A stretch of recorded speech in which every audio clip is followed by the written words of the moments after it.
Yapo matukio ambayo ukiyasikia lazima moyo wako uumie kupita kiasi. Miongoni mwa matukio hayo ni hili linalomhusu mtoto George Steini, Marekani mweusi ambaye alibambikiwa kesi ya mauaji, akanyongwa, lakini baada ya miaka kibao baadaye ikaja kujulikana kwamba alinyongwa kimakosa. Ubaguzi wa rangi unatajwa kuwa chanzo kikubwa sana cha mtoto huyu asiye na hatia kunyongwa. Rangi nyeusi ya ngozi yake ndiyo iliyomponza. Masikini we. Mpaka leo hii ameendelea kutazamwa kama nembo ya ushahidi wa jinsi watu weusi wanavyonyanyaswa duniani kote, hasa nchini Marekani. Na pengine sasa una shauku kubwa ya kutaka kumjua mtoto huyu. George Steini ni nani? Nini ambacho kilitokea mpaka akanyongwa kimakosa? Sasa basi fuatana nami tukichambua historia ya maisha yake, hatua kwa hatua, na ni nini kilichompata. George Steini ni nani? Jina lake kamili anaitwa George Junius Steini Jr. Alizaliwa Oktoba 21 mnamo mwaka 1929 katika mji mdogo wa Alcolu, South Carolina nchini Marekani. Baba yake alikuwa akiitwa George Steini Sr. na huku mama yake alikuwa akiitwa Amy Steini. Bwana huyu alizaliwa katika familia iliyokuwa na watoto 5, yeye akiwa ni wa pili tu kuzaliwa. Baba yake alikuwa akifanya kazi kwenye kiwanda cha kupasua mbao cha Alcolu Sawmill, na alikuwa pia akiishi kwenye kota za kiwanda hicho pamoja na familia yake. Katika kipindi anazaliwa, mji wa Alcolu ulikuwa ukisifika kwa ubaguzi wa rangi uliokithiri. Watu weusi walikuwa wakiishi upande wao na wazungu walikuwa wakiishi upande wao. Jamii hizi mbili zilikuwa zikitenganishwa kwa reli kiasi ambacho haikuwa rahisi kuona watu weusi wakichanganikana kabisa na watu weupe. Jamani, huduma zote za kijamii zilikuwa zikitolewa kwa ubaguzi wa hali ya juu. Kulikuwa na shule za watoto wa kizungu na shule za watoto weusi. Na badawe haikuishia hapo. Hata makanisa, hospitali na huduma nyingine za kijamii zilikuwa zikitolewa kwa ubaguzi wa hali ya juu. Hakuna kuchanganyikana kabisa. Basi tukio lililosababisha Steini akanyongwa lilianzia Machi 23 mwaka 1944, ikiwa miili ya mabinti wawili wa kizungu iliokotwa ikiwa imetupwa kwenye dimbwi la maji. Mabinti hao, Betty June Binika pamoja na Mary Emma Thames, walikuwa wametoweka siku moja kabla ya tukio, na wazazi wao walikuwa wakihaha kuwatafuta.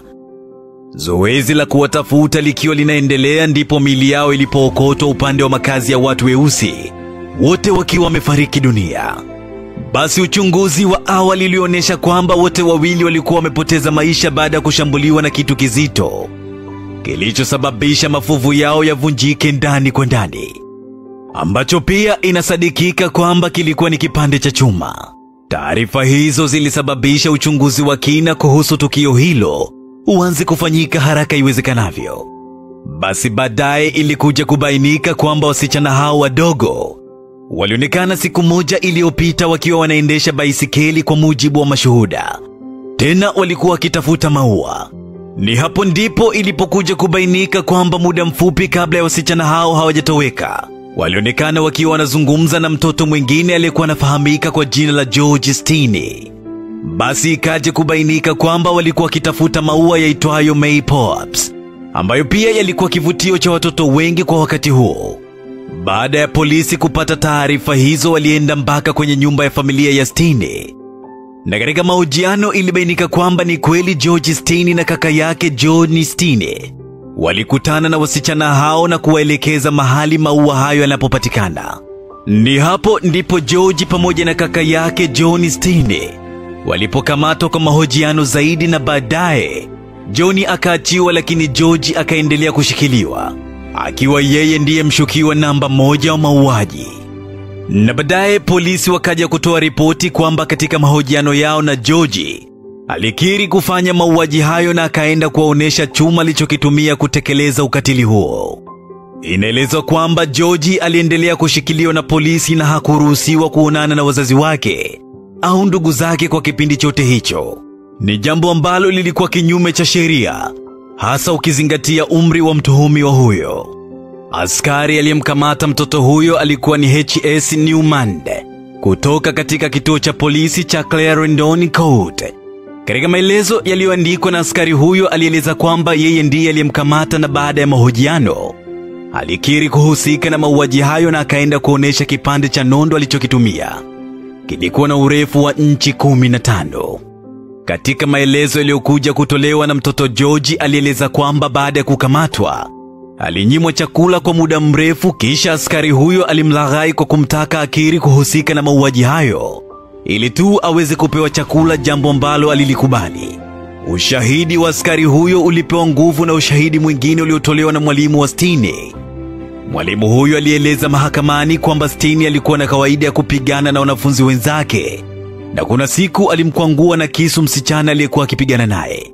Ushahidi huo ulipingwa vikali na mama wa Stine, ambaye alieleza mahakama kwamba mwanae huyo hajawahi kupigana na mwanafunzi yeyote, na wala wao kama wazazi hawajawahi kupewa taarifa zozote za mtoto huyo kupigana akiwa shuleni. Basi bwana we, majanga juu ya majanga.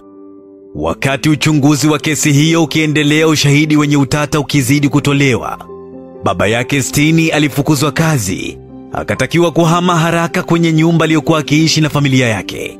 Tukio la mtoto wao likawafanya wachukiwe mno na majirani, hasa wenye asili ya kizungu, jambo lililosababisha wahame kwenye mji huo wakihofia usalama wao. George aliendelea kushikiliwa katika gereza la Columbia, lililokuwa umbali wa zaidi ya kilomita 100 kutoka mahali walipokuwa wakiishi awali, katika mji wa Alcolu. Alishikiliwa kwa siku 81, na kama ilivyoelezwa, katika siku zote hizi hakuruhusiwa kuonana na wazazi wake wala ndugu zake. Inazidi kueleza kwamba ilikuwa ni lazima Stine apelekwe kwenye gereza lililokuwa mbali kwa hofu ya kwamba anaweza kuuawa na watu waliokuwa wakitaka kulipiza kisasi. Kwa muda wote huo Stine alikuwa akiendelea kuhojiwa akiwa peke yake, bila uwepo wa wazazi wake wala wanasheria, jambo ambalo ni kinyume cha sheria, kwani kiumri alikuwa bado na umri mdogo sana. Na hivi ndivyo alivyopandishwa kizimbani.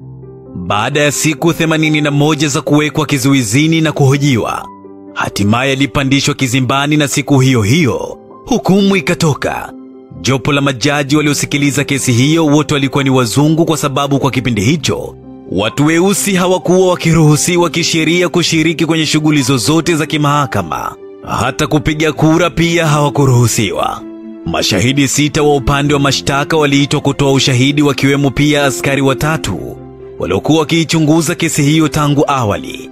Wa kwanza alikuwa ni mchungaji Francis Batson, ambaye ndiye aliyekuwa wa kwanza kuiona miili ya wasichana hao. Mashahidi wengine walikuwa ni madaktari 2 walioifanyia uchunguzi miili ya marehemu hao. Upande wa utetezi, Stine aliwakilishwa na Charles Plowden, ambaye alikuwa ni afisa wa serikali anayeshughulikia masuala ya kodi. Mashtaka ya Stine yajawa na utata. Ukiachana na mashahidi hawa 3 walioitwa mahakamani, kulikuwa pia na ushahidi mwingine wa maandishi na sauti kutoka kwa askari 3, kuanzia yule aliyemkamata Stine pamoja na wapelelezi waliokuwa wanamhoji. Ushahidi waliowasilisha mahakamani uligubikwa na utata mkubwa. Kulikuwa pia na ushahidi wa sauti ya Stine wakati akihojiwa, ambapo bwana huyu kwa kinywa chake alisikika akikiri kuwavamia wasichana hao. Akaanza kwa kumpiga yule mdogo kwa kitu kizito kichwani ili tu apate nafasi ya kumbaka yule mwingine mkubwa.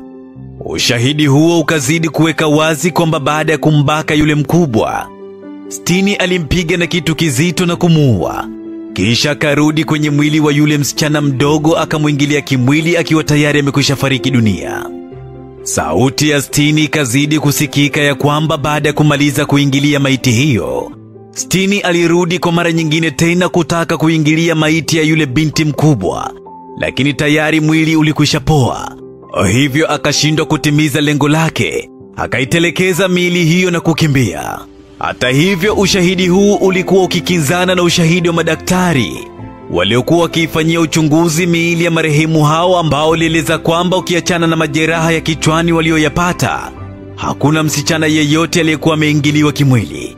Ushahidi mwingine ilikuwa ni sauti nyingine ya Stine aliyerekodiwa akiwa anajitetea, ambapo alisema kwamba wasichana hao walimvamia na kuanza kumpiga, Hivyo wakati akijitetea ndipo alipowaua kwa kuwapiga na chuma kizito. Mtu mmoja anasikika katika sauti mbili akieleza jambo lile lile, lakini katika mazingira tofauti, iliyosababisha akafanya mauaji hayo. Hivyo utata mkubwa ukaibuka. Utata mwingine ni kuhusu mtu aliyekuwa anamtetea Stine mahakamani. Licha ya dosari za wazi zilizoonekana, mtu huyu hakuthubutu kuihoji mahakama wala mashahidi kuhusu utata uliotokea. Kibaya zaidi ni kwamba naye alikuwa ni mzungu, kwa hiyo